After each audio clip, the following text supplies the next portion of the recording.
Selamat datang di Alur Donghua. Kali ini Mimin akan cerita novel The Crown Emperor of Eternity. Sebelum mendengarkan jangan lupa subscribe, like, komen, dan share ya biar Mimin tambah semangat. Selamat mendengarkan. Melanjutkan episode sebelumnya, di atas langit, gelombang semangat juang yang dahsyat melanda. Di tengah cahaya merah, aura mengerikan menyebar, mengguncang seluruh ruang.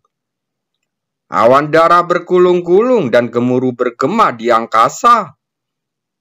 Semangat juang yang membubung tinggi ke angkasa bagaikan ribuan sinar pedang tajam yang memotong dengan ganas. Cukuang Seng merasakan semangat juang yang dahsyat datang ke arahnya, dan sorot matanya menjadi sangat serius. Sekarang, para prajurit berbaju besi ini tidak lebih dari sekedar bayangan benda mati. Sulit baginya untuk membayangkan betapa mengerikannya semangat juang para prajurit berbaju besi ini jika mereka masih hidup. Saya pikir bahkan praktisi di puncak Ranah Yingyang pun mungkin tidak akan mampu mengalahkannya. Cukuang Seng menghela nafas ringan dan ekspresinya menjadi sangat serius. Dia membentuk segel dengan kedua tangannya dan perlahan menutup matanya. Saat matanya terpejam, kulit di antara alisnya bergetar sedikit, dan kekuatan mental yang tak tertandingi menyapu dan menyerbu ke ruang di depannya. Istana dewa dan iblis tak terbatas muncul. Lalu cahaya hitam putih memancar keluar dan istana hitam putih raksasa setinggi 1000 kaki pun perlahan terbentuk. Begitu istana dewa dan iblis tak terbatas muncul, aura mengerikan terpancar darinya, menyerbu langsung ke arah semangat juang bagaikan ombak di lautan.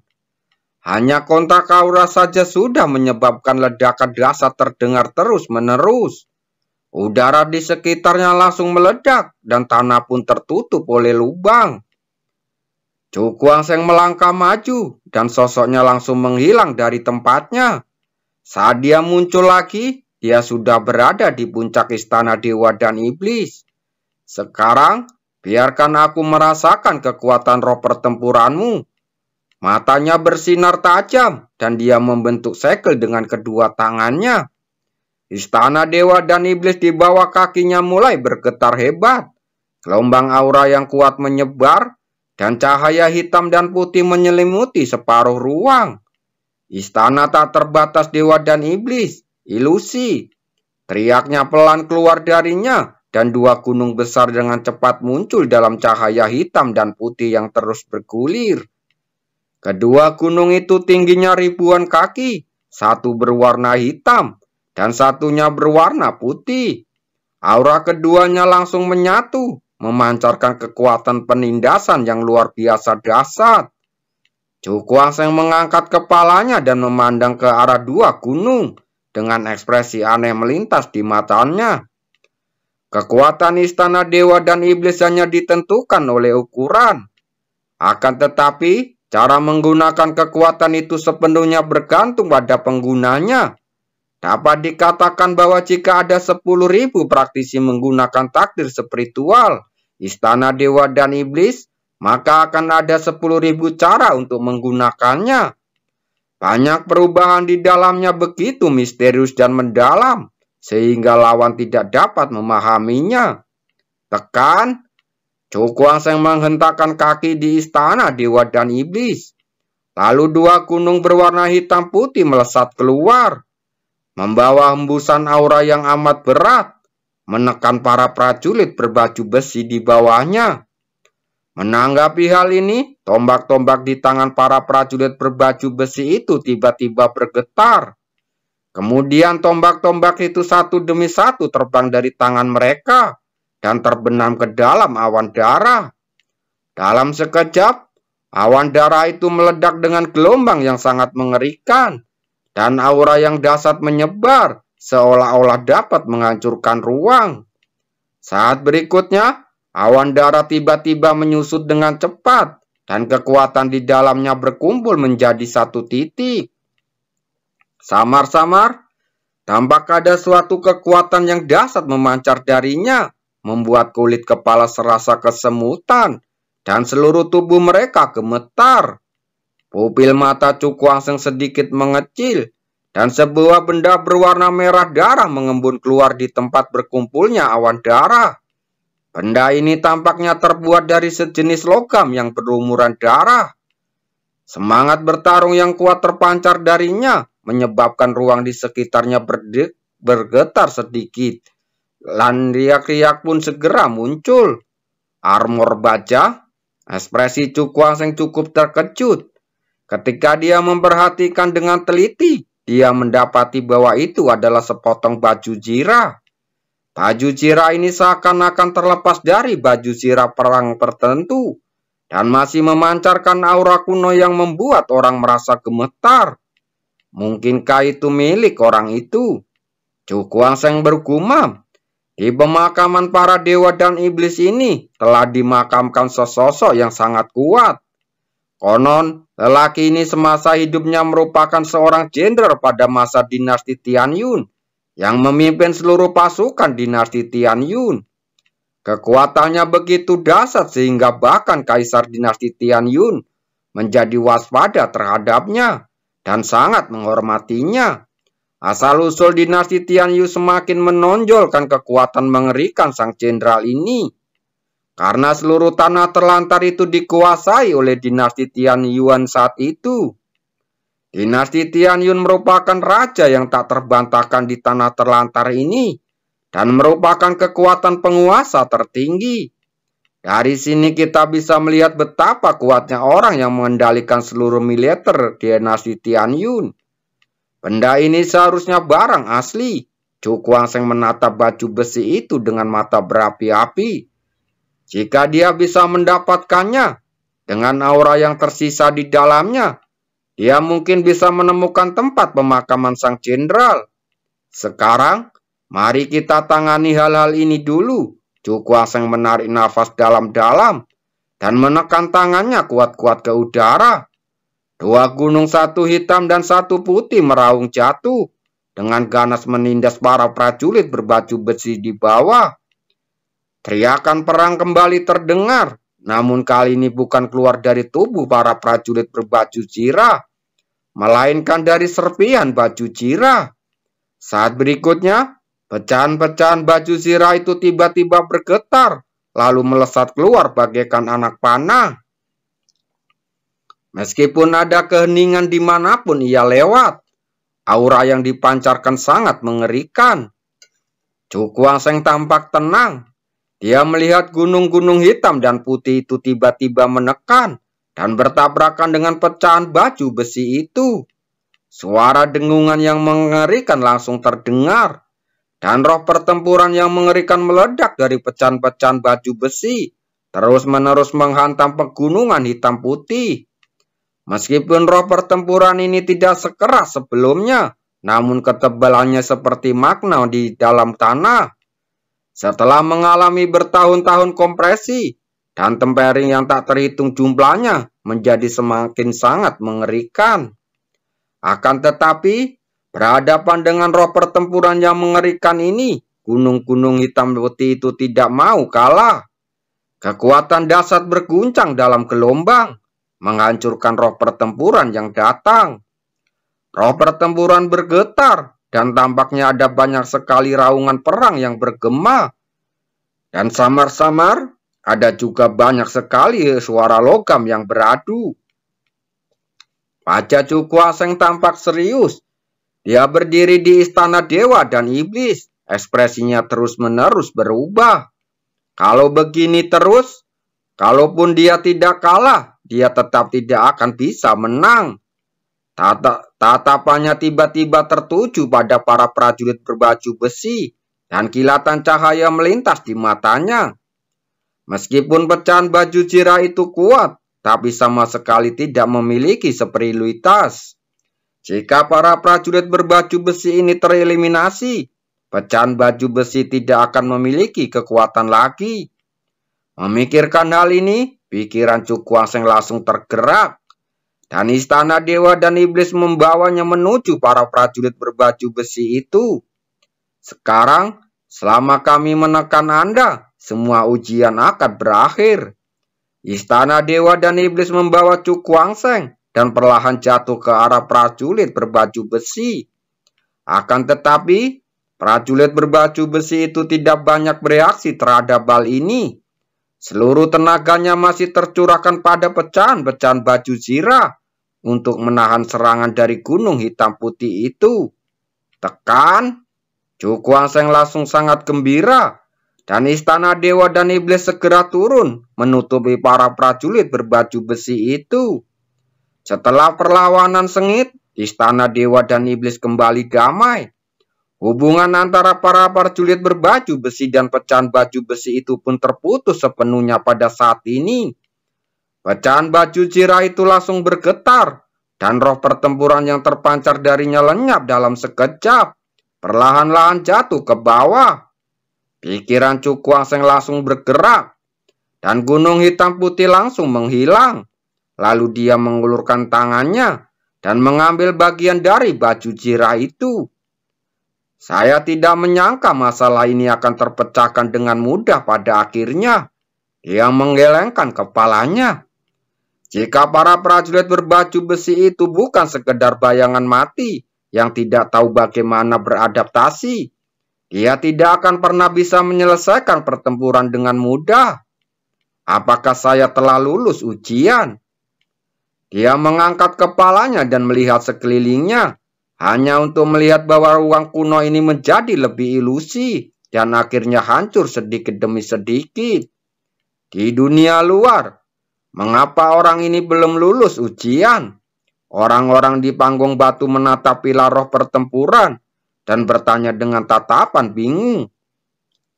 Pada saat ini, orang-orang di 17 pilar roh pertempuran lainnya semuanya telah berhasil lulus ujian dan memperoleh kualifikasi untuk memasuki pinggiran pemakaman dewa dan iblis.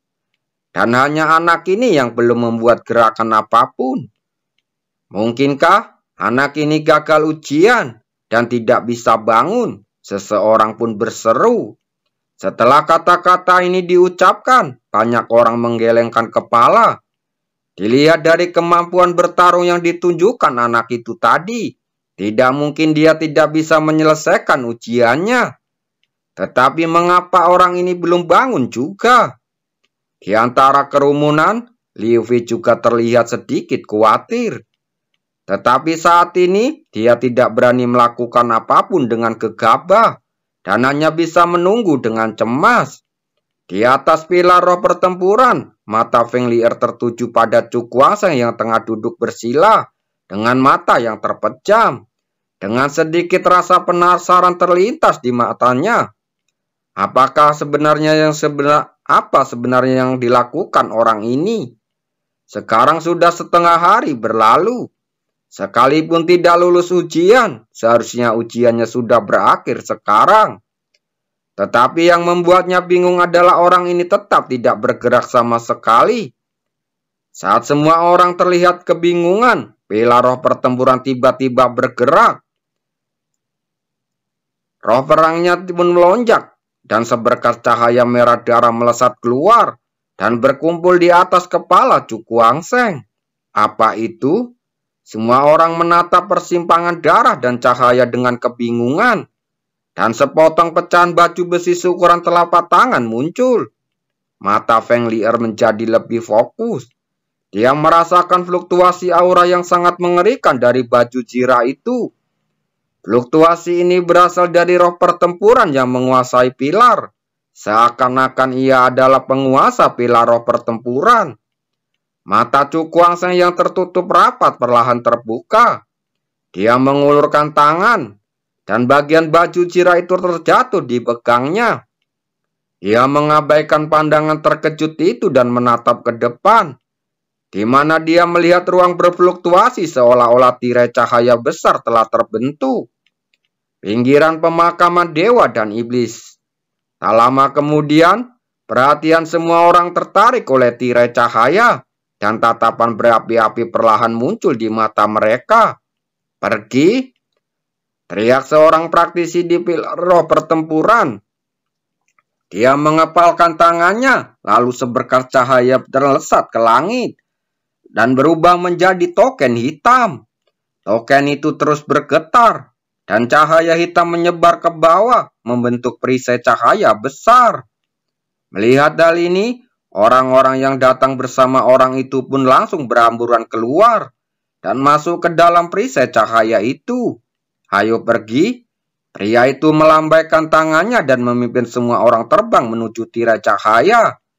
Setelah beberapa saat, orang-orang ini menghilang.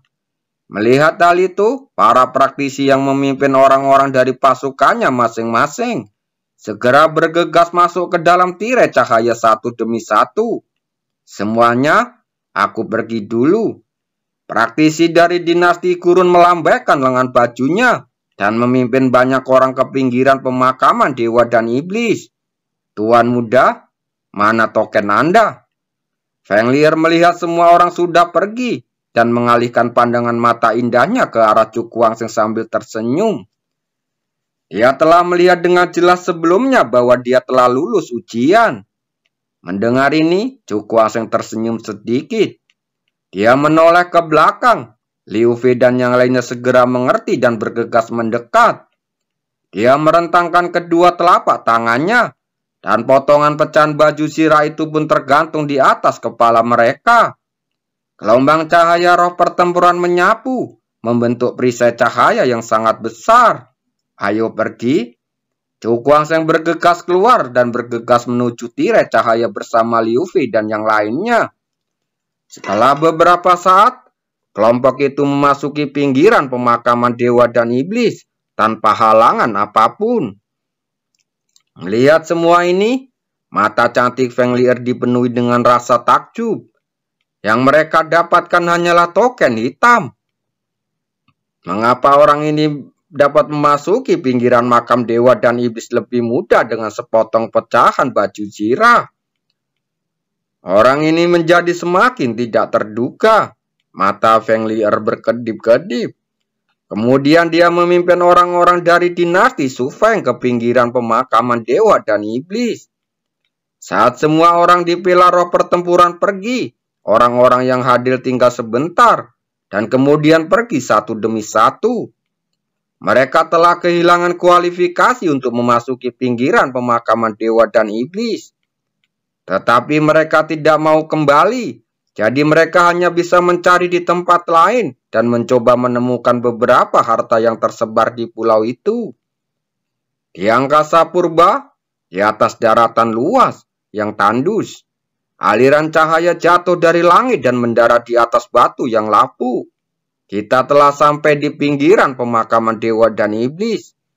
Cahaya itu pun langsung menghilang, menampakkan puluhan sosok. Dahoshi menatap tanah kuno ini dan berkata dengan penuh semangat, kultivator mana yang tidak merindukan pemakaman dewa dan iblis? Sekarang mereka akhirnya bisa menginjakkan kaki di wilayah ini. Kakak Chu, mengapa barang yang kau bawa tadi berbeda dengan yang lain? Dahoshi berbalik untuk bertanya dengan penasaran. Cukuangseng hanya tersenyum tipis dan berkata, saya tidak begitu yakin. Mungkin ujian yang saya alami sedikit berbeda. Mendengar ini, Dahoshi mengangguk dan tidak bertanya lagi. Mata Cukuangseng langsung berkedip-kedip. Sebenarnya dia sudah menebak beberapa alasan di balik ini. Hanya saja, karena ada kekhawatiran, maka ia tidak mengemukan spekulasi tersebut. Jika tebakannya benar, ini mungkin ada hubungannya dengan masuknya dia yang kedua ke pemakaman dewa dan iblis. Oleh karena itu, tes semacam itu lebih baik daripada tes lainnya. Setelah Anda melewatinya, Anda bisa memperoleh token kualifikasi yang tidak biasa dan fragmen armor ini. Kita mau pergi kemana sekarang? Liu Fei bertanya sambil tersenyum. Cukuangseng mengusap telapak tangannya di kekosongan di depannya. Dan dengan ledakan cahaya, itu berubah menjadi peta gelombang air. Dia mengulurkan jarinya dan mengetuk pelan satu titik di peta. Ayo kita ke sini. Terima kasih.